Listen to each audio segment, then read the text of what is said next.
Welcome to my first ever video. This is an introduction to second order differential equations. Now, if you're not really fond with like the concepts in this video, let me know and I can make easier videos, but I feel like every other math YouTuber makes like videos on like how to factorize, how to expand a bracket, how to find the lowest common denominator, how to use algebra to manipulate stuff, and I don't want to go through all of that.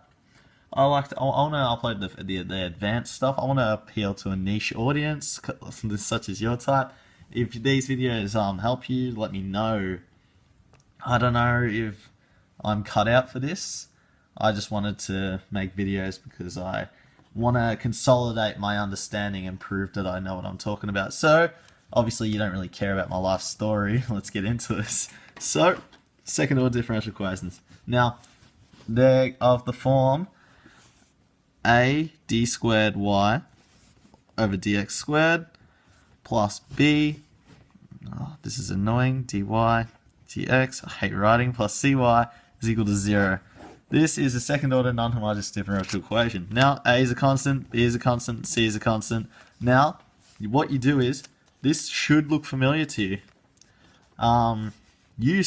You make a substitution, and I'll show you exactly what that substitution is. So you say that it's an arbitrary substitution. So I'm saying that now the new and improved equation is a lambda squared plus b lambda plus c is equal to 0. Therefore, lambda, that was terrible, is equal to negative b plus or minus square root of b squared minus 4ac all over 2a. Quadratic formula, right? So, what's next? This gives you three solutions. It can give you two roots. It can give you one root. Or it can give you imaginary roots. That's what she said. Alright, bad joke. Okay, so what happens if you get two roots? What happens if you get two values of lambda? Well, lambda is equal to lambda 1. Lambda is equal to lambda 2. Duh, we're getting two values of lambda. That's common sense, really.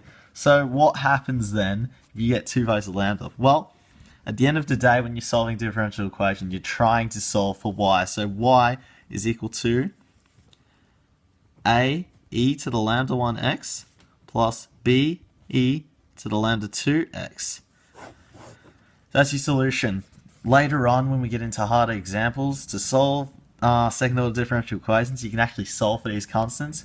It generally involves partial fractions, but well, no, it involves a bit more complicated stuff like a particular solution. Anyway, what happens if you get one root? Well, lambda is equal to lambda 1 comma lambda 1. So you only get one value of lambda. And if that's the case, then y is equal to, sorry about my y, it's atrocious. It's the exact same story as this equation, but one little trick. You factor out e to the lambda x, but it's a plus bx. So you attach an x, and then it's e to the lambda 1x.